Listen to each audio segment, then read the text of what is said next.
welcome to Ninja Turtle Animation, 25 and growing strong. Going strong. Good. First error of the panel.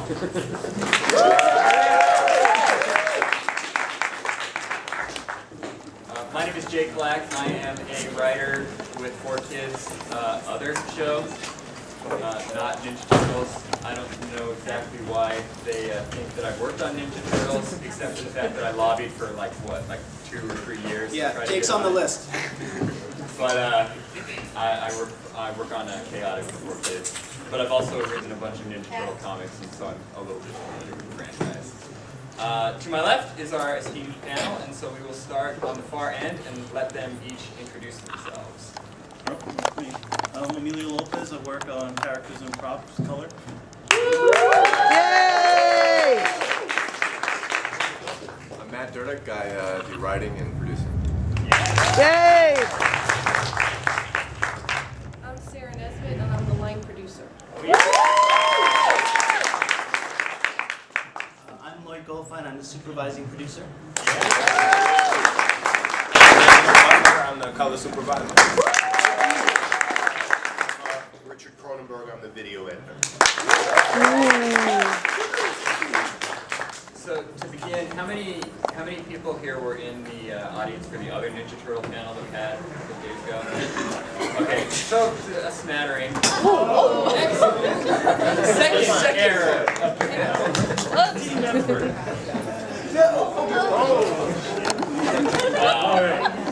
Okay. That's kind of like how the production works. So for those that were in the other panel on Friday, what's the one word that they want me to say that I refuse to say? Celebrate! Yeah, I don't want to celebrate the 25th anniversary of the Ninja Turtles, so we'll talk about celebrating it.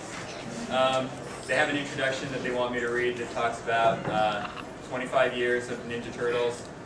Obviously, you're Ninja Turtle fans. If you're here, you know that for 25 years they've been around, and that looks like it's longer than some of you have been alive.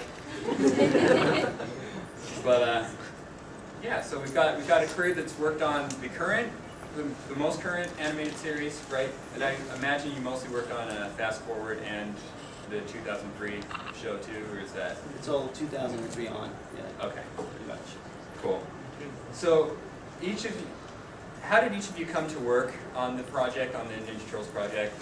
Maybe what are some of your other animated experiences that led up to Ninja Turtles? I guess kind of background like that.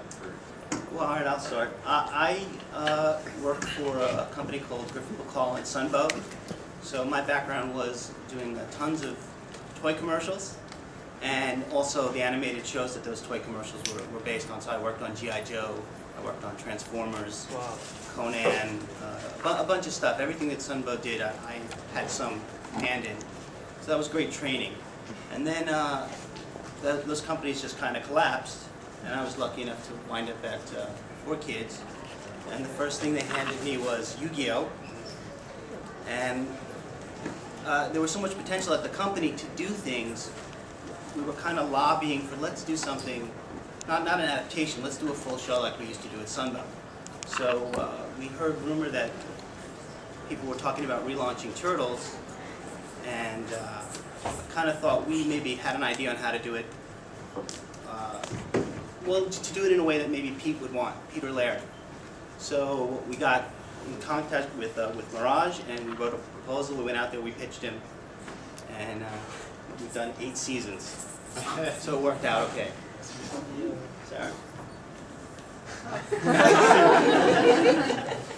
Well, I just come from a background in animation, so I was on the tail end of working at Nickelodeon, and the executive in charge of production called me to start working on Turtles when it was just in the development stage, and it's been a ride ever since.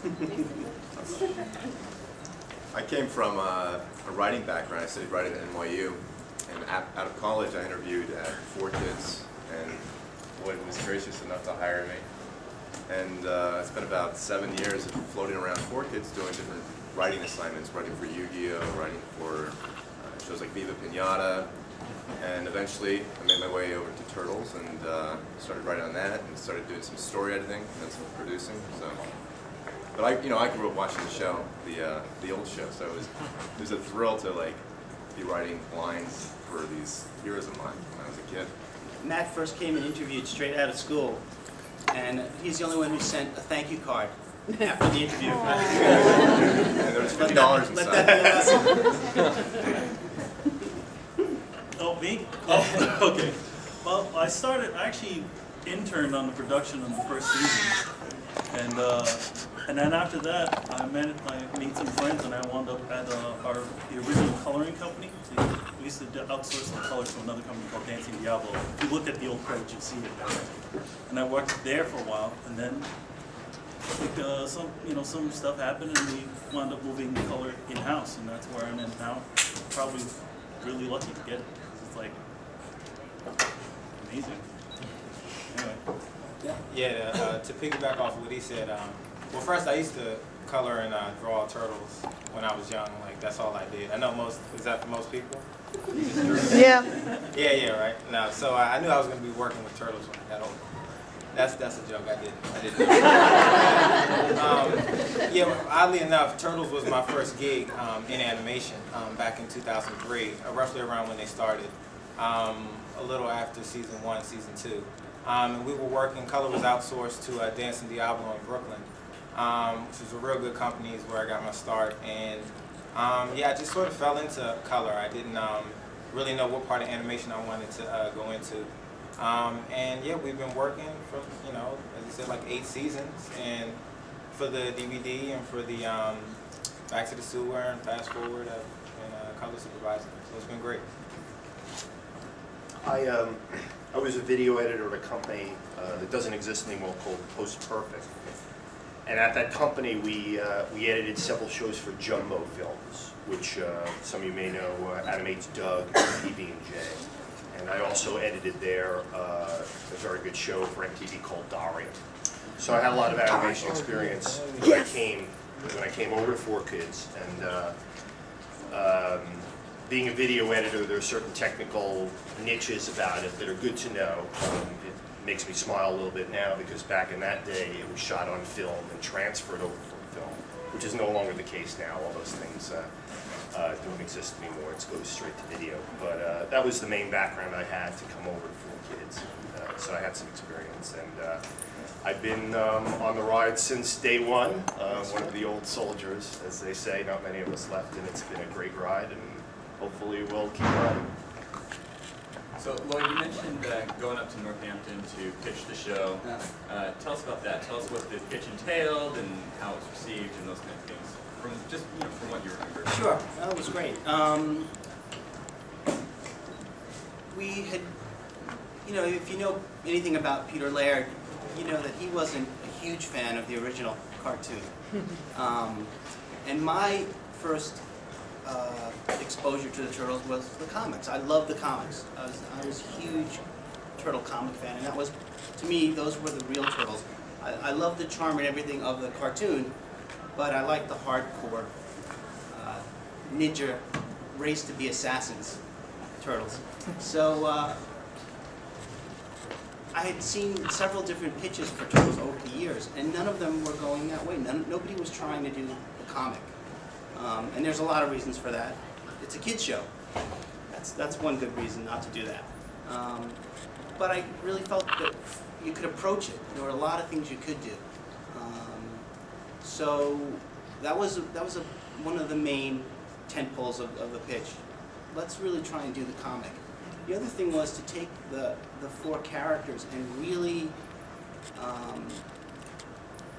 set their personalities apart, really distinguish them a little bit more. I know that when I was young, and I know that when my kids were young, there was a lot of confusion. Which one was Mike? Who's Leo? What's Donnie all about? There were some traits that were very clear.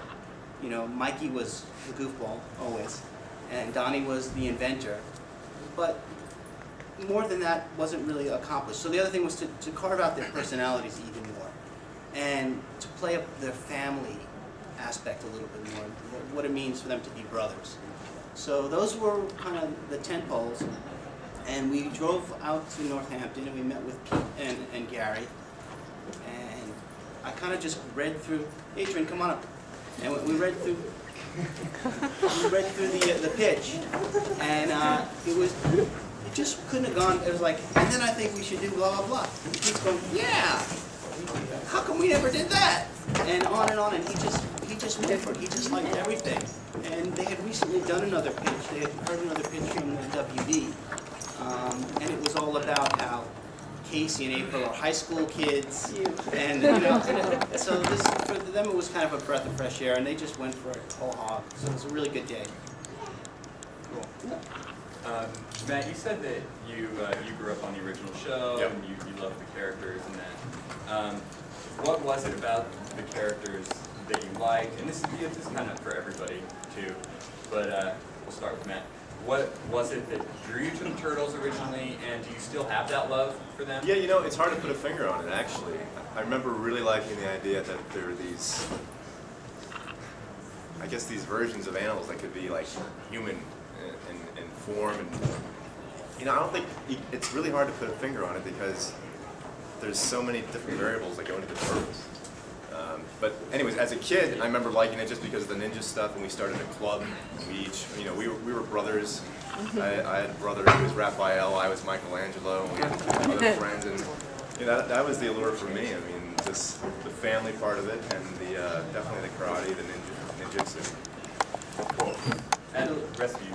Yeah, just for a second, we're joined by a couple of people. Yeah. Adrian, introduce yourself. Hi, my name is Adrian Barrios, and I'm the lead character designer for the show. Yeah!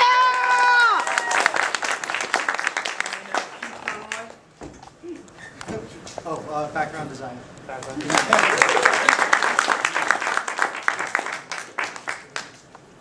We're talking about. Yeah. Anyway. Oh yeah, okay. Well, I grew up on the old show actually. I was like, I used to draw them in school. I used to trade drawings with my friends. Be like, oh man, your Leo's better than mine. Crap. And then later on, I actually found out about the comics, about the original comics. And I started reading those. I'm like, wow, this is weird. Wait, what? No Krang, no Bebop and Rocksteady. This is really cool. So it's like, so then it became like, then my thought of the Turtles kind of became like a weird amalgam of both.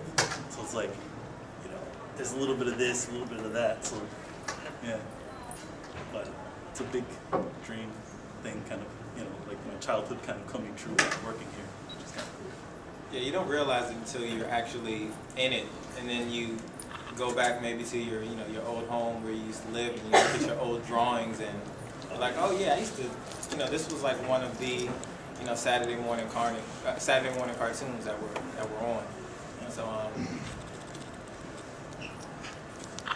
Do your drawings look better? Whoa. Well, Lloyd's right. The Turtles just looked the same back then. Little bubble here, bubble there. Same way you draw Mickey Mouse. That's right. So tell us about the process. Like each of you will go from script to screen. How you're each involved, what's involved with Mirage, and just the whole process. So you can each tell us what you do, at what point you do it, that kind of thing. Sure. So it starts with, what's this season going to be about? And sometimes that's just left up to us, which is great. And sometimes there's a lot of business pressures involved, toy companies, licensors, other things like that. So depending on where we start, I'll map out a basic outline for the season, usually. Not always, but most of the time. And then I'll go up to meet with Peter Laird in Northampton, and we'll hash it out for a couple of days. And some things will change, some things will stay the same, and then by the time we're done, we basically have the 26 episodes or the 13 episodes pretty much mapped out. At which point we'll take it back and we start to go to writers or our story editor, and we start to do assignments. We start to write out the scripts. Scripts take anywhere from up to 6 weeks sometimes, and then it goes to production. Just a follow-up quick. Mirage is still involved in the development of the scripts and everything too, right? Like you send everything. Mirage being Pete, and Pete, Right. you know, Pete's been actually great to work with, and very generous with his characters. I don't know if I could be so generous with you know, characters that I created. He's really open to ideas, and he actually was a kind of driving force about doing different things with those characters. So he's been wonderful, and he was involved every step of the way. He would read every outline, he would read every draft of the script, he'd approve pretty much every design. So yeah, it's I would add, he was very detail oriented with scripts. He would pick out very specific things and say, no, like in his head, you can tell that he had, you know, the laws of this turtle universe, and there were certain things that would not fly by him, you know, and he's very consistent with it. yeah. And he's that way on the comics too, so you know it's Yeah. nice. It's nice to know that he's, I guess, consistent or Yeah. nitpicky on certain things or whatever across the franchise. Yeah, no, he knows, you know, he has it in his head really clearly mapped out what he wants and what he doesn't want to see. Sure. So anyway, sorry to interrupt. man. Sure. So then it goes to production.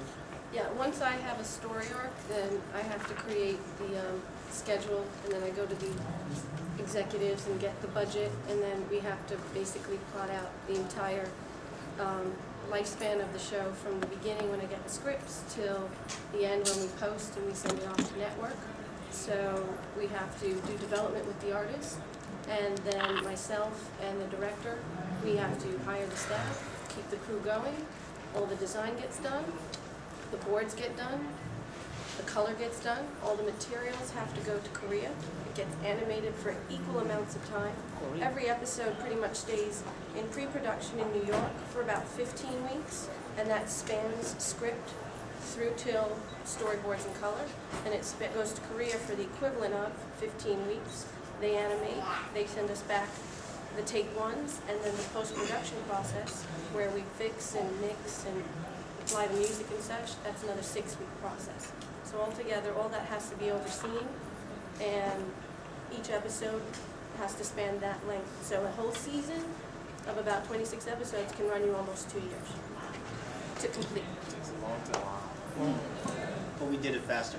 I mean, we've done eight seasons in 6 years. 6 years. We overlap. We never stopped. There was no like, all right, that season's over. Let's wait for next If you- year. If you time it, each season can run you, depending on how many episodes per season, 26 or 13, can run you about a year to a year and a half or so.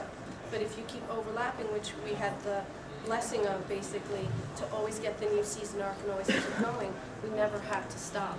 So we could run 8 seasons in a 6-year period. Kind of what happens is once the script is finished, once it's locked and it's done, when it goes to Sarah and the studio, they have to break it down, and they have to literally count up how many new characters, how many props, new props, what locations, and then all that stuff goes to these guys. And you know, Adrian has to start designing way too many characters per episode, and Keith has to do backgrounds, and you know, Reggie and Amelia start coloring it up. So it's a huge production line, and it's a ton of work. And it's, you know, every week is a new show coming down the pipeline. So they do a great job on that kind of schedule. I know that process, the design takes also about a year before you actually see it on TV. I was at the Fort Worth's office almost a year and a half ago, and the design work on the virtual turtles for this season had just started. Right. And we're just now seeing those episodes. Right. Well, you know, Fall, so. it's not just the design process. I mean, we design. These guys are pretty fast. But it's the whole production pipeline Sarah was talking about. Yeah. It's quite a bit of time. Do you have a favorite episode or something that you've created or worked on in the 8 years that is your favorite or that you're most proud of? Or Yes, the ones they haven't seen. any teases? I don't know, I can't say anything. All right. We'll just work the way down. I have to say the Turtle Titan episode from Fast Forward, because that episode had so much stuff in it. Like, in the backgrounds, a lot of that stuff, a lot of our artwork managed to get in there. There's like comic covers in the background of that, where all of us in the department actually drew. And you know, just a lot of really fun, like in comic jokes and stuff like that. That was a fun one. For me, it's the project that's upcoming that's my favorite, but the ones that we've already done, it was called Superpower Struggle. One of the writers is in the audience for that. It was another Turtle Titan episode, and it was I just like the humor. I think they brought out the best of Raphael and Michelangelo, and seeing them spar and go at it with each other, pretty good. That's my favorite.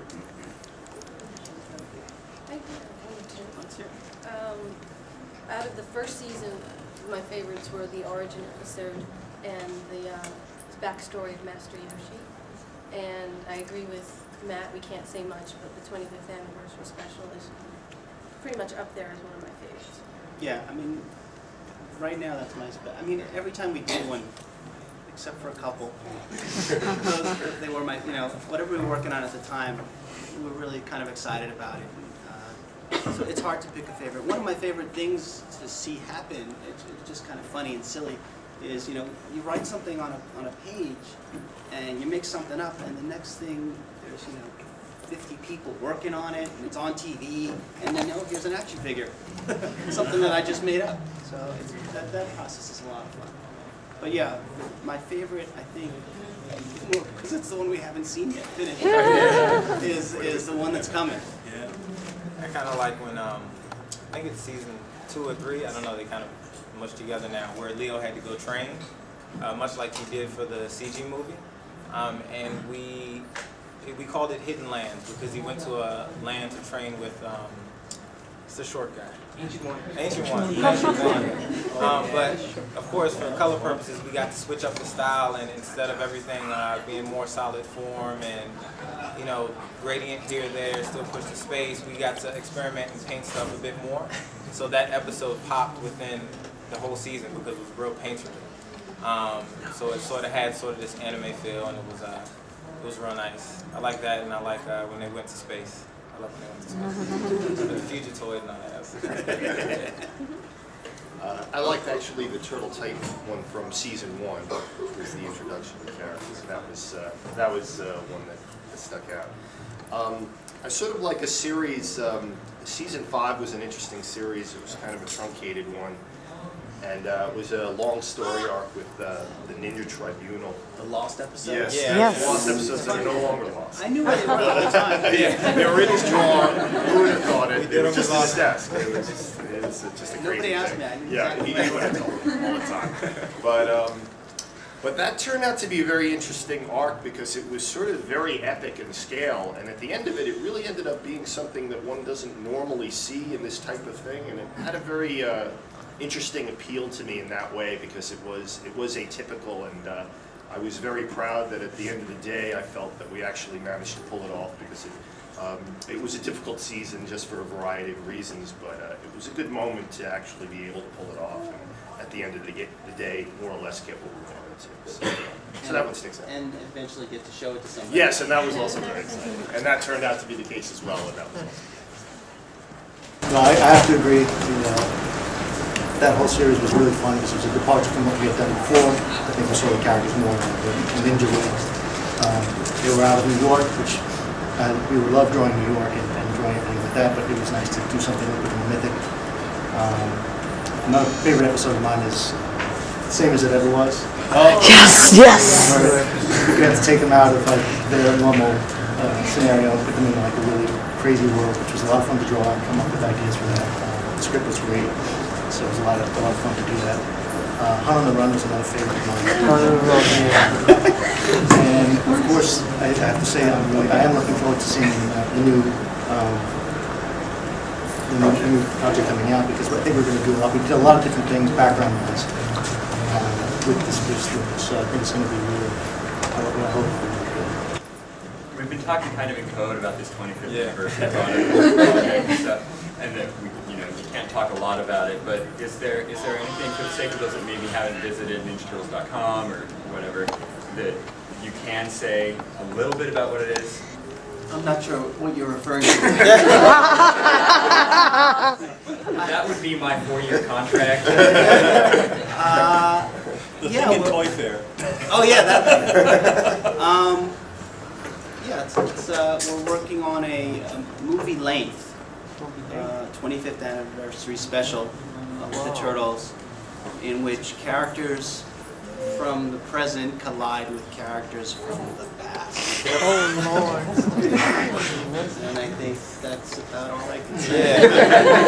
Do you know a release date or anything? I don't know when they're planning to release it, but I believe they're going to be premiering it at San Diego.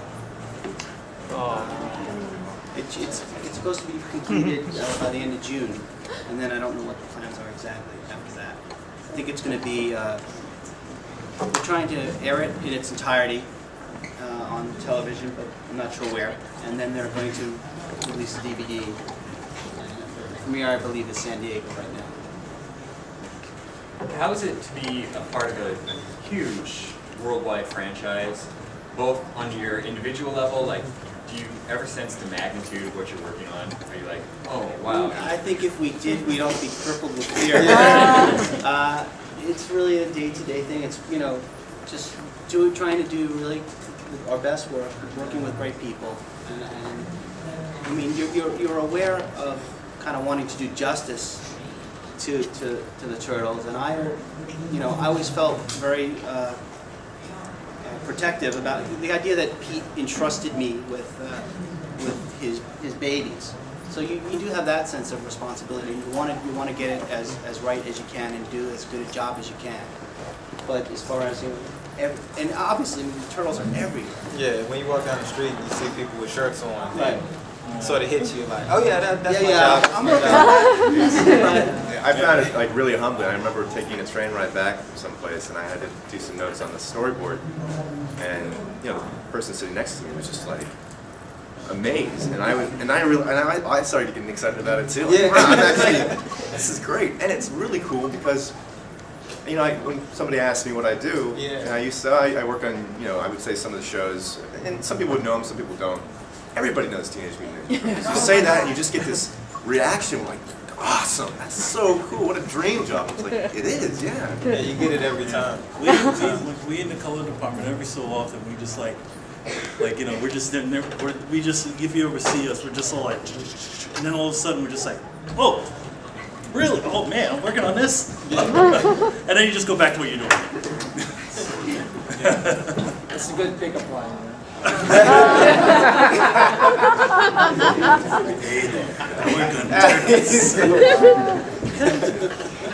Wow. I was reading the history of Sesame Street on the way over, and they actually, somebody that was one of the original creators of Sesame Street compared the Muppets to Teenage Mutant Ninja Turtles, and basically was saying that the Ninja Turtles did it perfectly, and the Muppets did it almost as perfectly as far as creating brands. So, just to give you some franchise context to Shaky.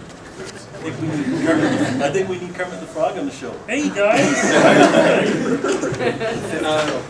When the movie came out a couple of years ago, I've worked on projects, television projects that also are part of a big franchise, and will have a major motion picture coming out at the same time that the property or brand is on TV.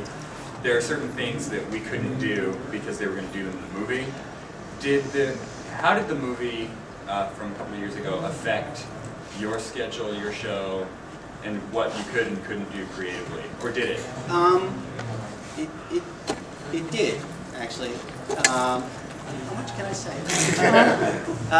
It did in an indirect way. I mean, it's basically what happens is some of the partners, the toy companies and such, they start to move their focus off of our show and to promote the movie. And so what kind of happens is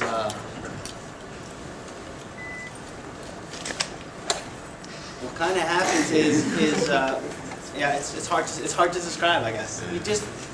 We were allowed to kind of do anything we wanted, but then they would start to worry that maybe the cartoon's not doing enough for them. The movie is getting a lot of hype. The show's not getting as much support and promotion and that kind of stuff. So resources resources are kind of removed from what we're doing. So in that sense, it takes away a little bit. And then the movie comes out, and then the next season we have to have turtles with eyes. And those kind of things kind of start to happen. Or we're not doing as many episodes because the toys based on the animated show aren't selling as well. But the truth is, they're not selling toys based on the show anymore. They've moved it all over to the movie. So it does affect, you know, how many shows we're doing and how we're going to move forward and some stuff like that. For the designers, where do you find your inspiration when, you know, they say there's 50 new characters in an episode or whatever?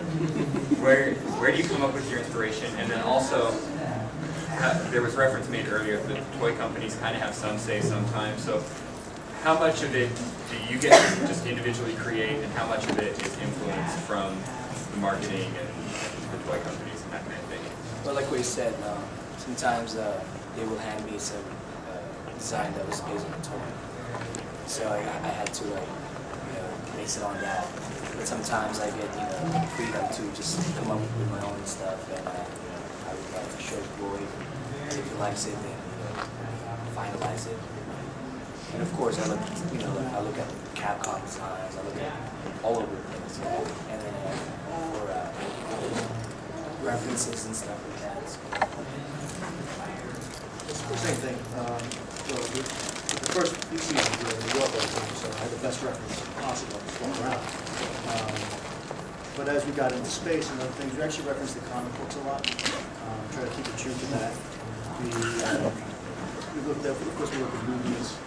Every movie that comes out that has any reference, realistic stuff, real books, anything, any references we could get. We had our first director, Chuck, would give me a lot of reference to use for specific things. If I like this, let's see this, and incorporate it. So it was a lot of fun, and we had a lot of different things to go with. I think for the most part, we had a very good relationship with Playmates, and they would have, sometimes they would just say, well, we're going to put out 10 characters and 3 vehicles and a playset. And that was all they would say. They didn't have anything. Because they kind of started when we started. It was all kind of happening at the same time. So a lot of what they did, in the beginning at least, was based on whatever we wanted, whatever we were doing. And then they would say, oh, we have this vehicle, can this work? So, and the mandate from Mirage and from Peter was like, if there's something that they want you to do, but it's just not going to work, don't worry about it. You don't have to. If you can, play nice, but if it's going to not really fit, you don't really have to do it. So it was a lot of give and take, and we would design stuff for them, or they would hand us stuff, and we would fix it up, and they would make changes. So it wasn't too bad. I guess kind of a similar question. How do you, or where did you find your inspiration for some of the later seasons, particularly Fast Forward, and then Back to the Sewers? Where did those ideas start? How did you guys, as the writing staff, kind of develop that stuff?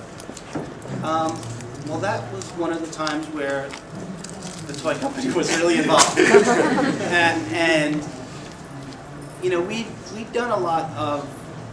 In the first 3 seasons, we had the turtles everywhere. We sent them to space. We sent them through time. We did all that stuff. But they wanted a big change. They wanted something different. And some of the ideas weren't too appealing.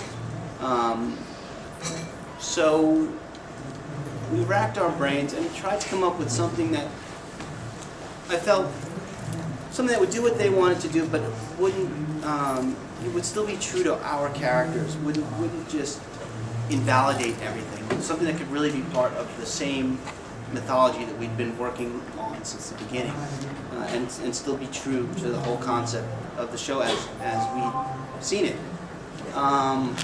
And so that was the kind of tightrope for Fast Forward. And I think, when all said and done, I think we did a pretty good job of if we'd have been doing the show the way we'd been doing it in the first 3 seasons, that would have been like a 4-episode, adventure. So it's an extra long. It's a 13-episode adventure. that's how that came about. Anybody else? For fast forward, like it was a little bit of a different thing for us. You know, we went for a very angular style, we went for a lot of things. It was a little bit refreshing to try a little something new within the same verse. So, but yeah, you know, because we had fast forward was like season 6, and we already did like 5 seasons. So it was it was kind of cool to kind of take that and take it a little bit more. And it also kind of fits. You know, fast forward also kind of fits in its own little thing. You can sell it as a little thing, like its own set. You almost don't need to have seen the other series. You just concentrate on its own thing. But if you watch it in whole, it also fits in there as well. Right. Well, that was part of, you know, they wanted something for new people coming on, so that was part of what we designed. The other thing about Fast Forward I forgot was that it was born out of the panic of the Lost episodes. You know, it was like, oh, we're not running those, but you guys got to do something else real quick. And we were like, well, what's wrong with those? No, those, we can't run those. So it was a bit of a panic too, yeah. So from a background point, it was hellacious. Yeah. Because we changed up the whole style. Yeah. In the beginning, it was a lot of back and forth, but I think overall the end of the product, we're kind of happy with that. We drew heavily upon Fifth Element. One of my favorites, for New York at least. I think overall we're happy. Yeah, we completely changed the color style. Everything had a glow to it. The stripe on the wall, the floor, everything glowed. The glow. It was like, yeah, The glow. not enough blue. That's what our director would say. That's Needs what a we little say, more everything blue. Everything was changed, even the characters, everyone, even like the incidental characters. So Yeah. I had to design like 500 aliens. You couldn't get Imagine- to reuse them. Imagine having to color a crowd scene as big as you. That's it. Every time I see that on the script, I'm like, Scenes. You talked a little bit about how the visual look has changed and evolved. How have the characters' personalities changed from season 1 to now? What do you think, Matt? Well, I started working on the show in season 5, so, but I would say that, you know, from watching the show as a fan, I think, you know, when you write it, you start to, you know, stumble on things, little traits like Mikey has a girlish laugh or a girlish scream, and you know, and like the Turtle Titan thing that started as, you know, 1 episode, and then, you know, it evolves, and as it evolves, the characters evolve with it, and all of a sudden, you know, there's a history of the Turtle Titan. That Raphael, like, maybe is like doesn't like the Turtle Titan so much, and then you just build off that, and the characters start to develop a history that you can go back on, and, you know, it just adds a certain weight to their dialogue because it's coming out of, you know, experiences that you almost experienced with them. So they just become more and more like themselves, or more and more like, you know, a whole bunch of writers, how they saw them. They just kind of boil down to their essence, really. Lloyd, on the human characters, is that the same? Like your April and Casey, and then the human characters? It's funny because I almost think that the turtles are more human than most of the characters, Turtles and Splinter. But I think they all did kind of, I mean, certainly they gelled more, you know, as they got on. But, you know, we tried to give everybody their time in the spotlight and have everybody shine and then have everybody be a jerk. I mean, they all did have ups and downs, you know. Leo had a big stick up his butt for a while. He mellowed out, you know, as it went on, and Raph learned a couple lessons. He tries to control himself, even though he can't still. Where in the beginning he just would scream at everybody all the time. So, and, you know, even Donnie goes through a whole crisis in the current season, I guess. He blames himself for what's going on with Splinter. So we tried to. They've learned lessons, and we've tried to carry it through and not just keep them static and the same at all times. Do you think of them as teenagers? No, never. Not really. I mean, we try to throw it in there, but even when you look at the comics and stuff, it doesn't really seem like they're that young. Do you?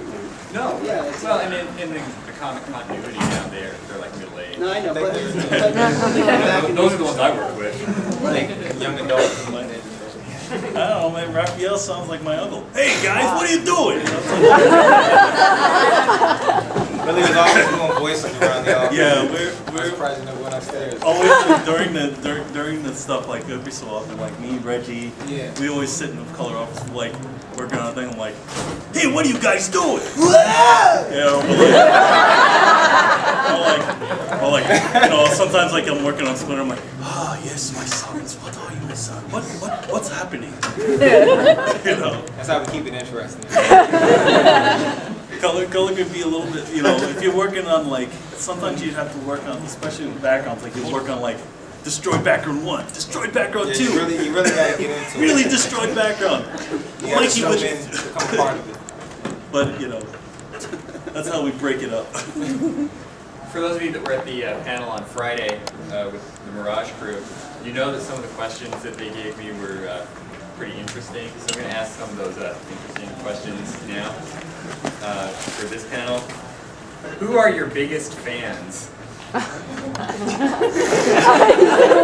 was like, I know that I don't have any fans. My biggest fans? I'm just reading the question. Read the next one. Right here. That guy. Anybody? Oh, you are. All right. We're our own biggest fans. Like I said earlier, we have a great group. So. My wife and my daughter. It's us. yeah, exactly. My kids. And I think probably you guys, because you actually came to the animation panel. And on that note, we'll take about the next like 10-15 minutes or so for questions from you guys. So we'll start back there in the I have a question or comment. Actually, my brother and I, we've watched your show since its inception, and obviously everything's reimagined, but I just wanted to just say what a lot of people probably think, is that you guys definitely took your work seriously, I feel. I had to get a lot of my friends to come around to watch the show because they remember the old camp and everything else. And they all thoroughly enjoyed it, and there's a level of continuity and seriousness that you don't see in a lot of TV, particularly for kids programming. So there's definitely some consistency there, and you definitely, I appreciate it. Thank you. Thank you for touching upon actually detailed frustrations with working with toy companies. You know, it's sort of like balancing story with product needing to be put out, and I don't know how you guys think you did it, but I just want to say you did it. Thanks. Oh. Yeah, thank you.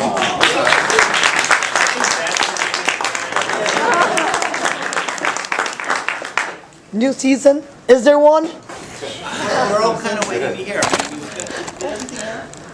No, two thank you. episodes in. So we know there's 2 episodes, and we know there's a special, and everything else is kind of in limbo. We're waiting to hear back from Mirage. Yeah, every year was always like that. You know, we didn't know, and then Turtles would always come back. Yeah, I just every year was always like that, but I always knew we were doing another one. This is the first time I really don't know exactly what the plan is. It would be something, but we don't know what it is. 25th anniversary should have new season. Yeah. Talk to Pete.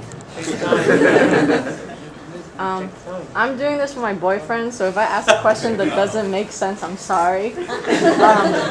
You said lost episode. That means episodes that wasn't aired, right? There was a season, yeah. There was a season that they skipped for whatever reasons not made clear to us. And then after the first season of Fast Forward, suddenly the lost season became the must-see season. So what happens to the story that were in this season, in those lost episodes? Because, like, I grew up with the Big Eye version, right? So because the Ninja Turtles been here for so many years, how does a fan know which storyline to put within the Turtle for themselves? Because once you put in the lost season, it kind of changes a little bit, or it doesn't? The lost season does kind of, when it finally was aired, we made those shows, and so they were sitting on a shelf, and then they did air them. And when you see them, it becomes pretty clear exactly where they fit into the storyline. It does have a spot. It takes place right after the last episode of season 4. But at the same time, it was kind of self-contained, so if you take it out of the story arc. But if you had to You do a don't really have to, timeline, right. if you had to do a timeline, it happens before they go to Fast Forward. And, It just- and then fast forward, there are some things that were from mentioned. Yeah, reference. That referenced it. Yeah. Which I was a bit afraid of at the time. I was like, I mean, will he? It's like we introduced him at the end of the fourth season, and then it's like, wait, we're in the future. Yep. So, but you know, it's good that it all showed up, and it's like, oh wait, that's what happened. There's like one 9-year-old continuity who's like in Tupelo, Mississippi, being like, what?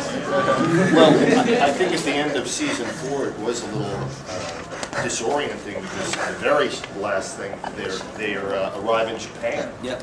And then that was really the end. So for a while, there really wasn't any completion, or you know, you were left wondering, well, what happened? And so finally, when they were aired, it was very gratifying to find out that they do end up in Japan, and a lot of things happen to them in Japan. There are also 10 full scripts for fast forward that didn't get produced, right?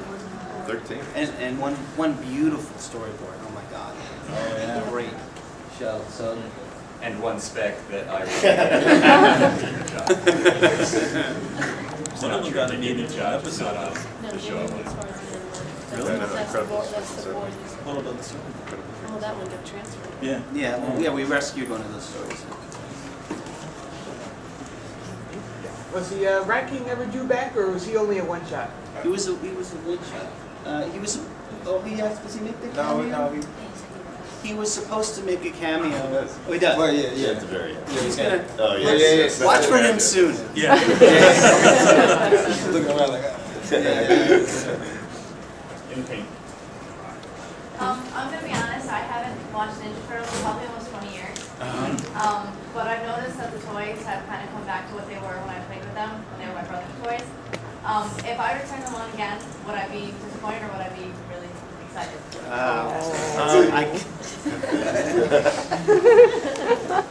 well, I think for what Turtles were at the time, they were it. And I think for what these Turtles are at this time, they've grown with the times and they're it. They work. So I don't think you'd be disappointed. I think, you know. But it's not the same. I'm not stuck in the 80s at all. Yeah. I'm stuck for a reason. So if you're here in 2009, you know, it works. Hey, did you like the original show? I'm sorry? Did you like the original show? Yeah. I think you'd like this. And I think at its core, I mean, there's some things that are the same.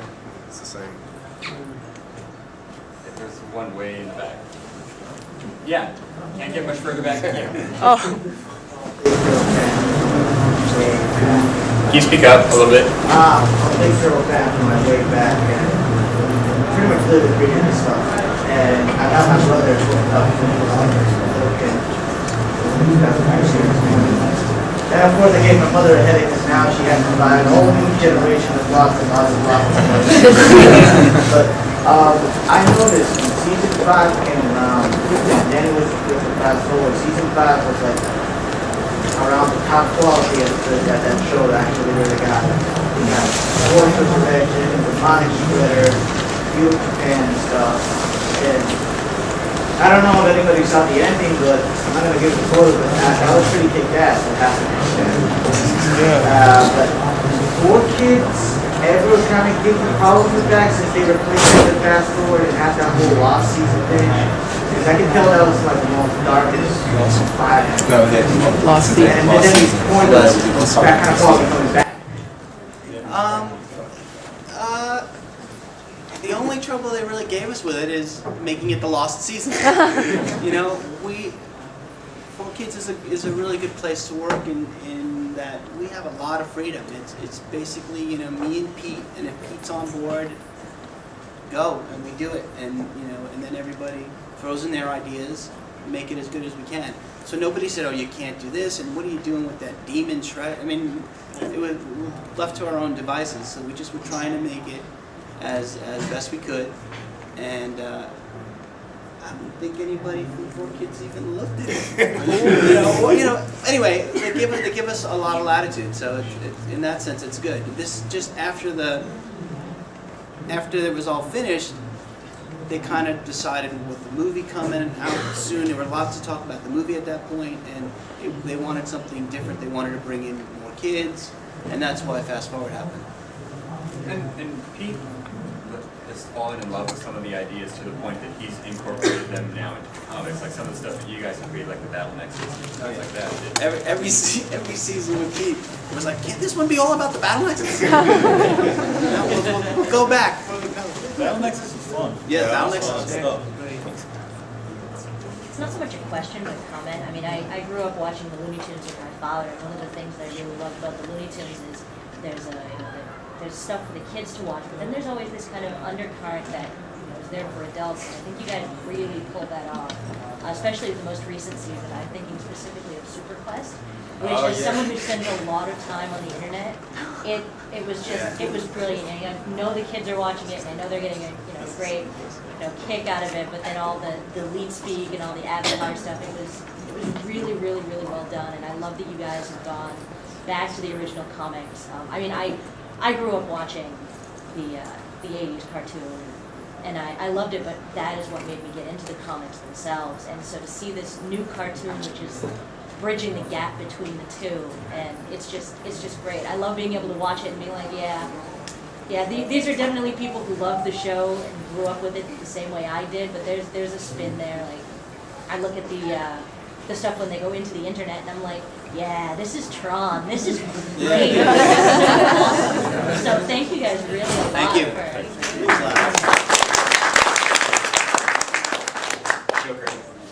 Joker. This goes out to the video editor. How's the difference Is it a song between request? editing live action video and animated video? Because like basically when you shoot video, you like choose different angles to tell a story. Whereas in this one, everything is just like pre-storyboarded, and then you just like it just seems easier. Any difference? Yeah, it's pretty easy.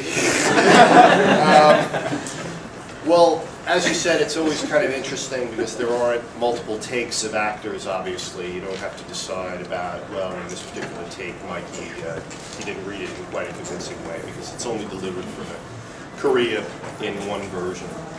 So some of it is mundane, which I fortunately really enjoy a lot because it's a lot of technical mundane. But I'm very fortunate, extremely fortunate really, in working in an environment that views the post-production process as another opportunity to make it better. And there's a tremendous amount of work done before, and I won't say there's little room for error, but it's basically we make an animatic, we make storyboards. Things are programmed to try and eliminate uncertainties to the point of when it gets to me. But having said that, as I said, I am fortunate to work in an environment where there's always opportunity to make it better. And just like any video production that you may do, everything's mapped out pretty nicely, but when you actually see it and when you see it on the screen, there's always opportunities to make certain beats more clear. There's always opportunities to make parts of the story a little bit clearer. Perhaps one revelation might be better placed a little later in the story. So, you know, you'd be a little surprised, I guess, because in a way there is a certain amount of, well, it's storyboarded, it's made already, it's delivered to you in a certain form, but number one, there's the mundane thing of it just has to be a certain time. So normally we would ask for more animation to be delivered, which makes a lot of sense. And then there's also the sort of subtleties of making the story work and really putting, you know, the really nice finishing touches on it that I think are a big help in making things clearer in how the story is. I was at 4Kids actually on Thursday, and they were editing an episode of Chaotic that I had written. So I just sat in the back and watched it for a minute, and I was really surprised because I've done a lot of film work also, and there was like a fireball, and they were like cut to the scene after the fireball, so we don't see the fireball exactly that way, and so it's, you know, you don't have the angles. But. Yeah, I mean, just since I'm actually ironically not that into comic books, but I imagine there's sort of a similar dynamic in terms of mapping out your panels and just saying, you know, it might be kind of funnier if we showed him with the banana in his ear before the reaction. That might be a little funnier than showing it afterwards. So things like that, the same sort of thought process that go on in that type of dynamic are the things that take place in video editing. we do a frightening amount of post-production work on the shows.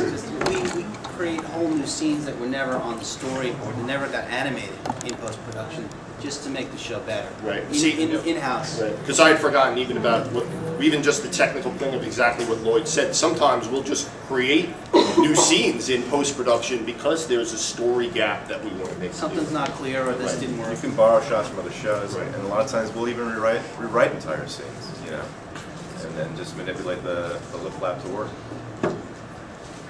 This is for character design. With the current season, the character of Khan, where'd you get the idea for him to come from? Because he looks like the ultimate ninja from the previous seasons in a way. Master Khan. Yes, Master Khan. I don't even remember. It's because of the flaps, right? Yeah, he's got the same flaps and stuff. I designed both of them, but I don't remember what Ultimate Ninja looks like. He wore like an Oni It mask. looks like that action figure on my desk. I mean, it's just the character, like, you know, like he's supposed to, Master Khan's supposed to be like this, like a master of is it Kung Fu? Master of Ninjutsu. Yeah, but, Well, he so, started as a you know, karate teacher. They have a uniform, you know what I'm saying? It's like, if you design a ninja, all ninjas are look alike, you know what I'm saying? So they kind of resemble. But I don't remember. He's done so much. I designed so many characters. Yeah, like thousands of characters. Last question. First of all, good job with the new show. I love that you've taken your own take on it, and then at the same time you make little references to past things. Like I remember that first episode when Michelangelo was about to say cowabunga and he stopped. But seeing as, of course, it's been a huge pop culture thing, is there something that you've seen done with the Turtles, or a product, or even a series, or part of it, that you just went, oh my God, that is just ridiculous? And don't be bashing the William Shatner, Captain Kirk, Ninja Turtle. I saw Ninja Turtle moist towelettes. Wow. That's kind of strange. Anybody else? We mostly just see the toys. So the stuff on Canal Street, the rip-off turtle stuff. That's the stuff I get the most kick out of. Where it's Teenage Mutant Ninja Turtles spelled with like a... Twaddles. Yeah. And they're like right next to Spider-Man and Wolverine. Right. It's all in the same package. Yeah. Well, thank you for attending the Ninja Turtle animation panel. Make sure you visit the Playmates.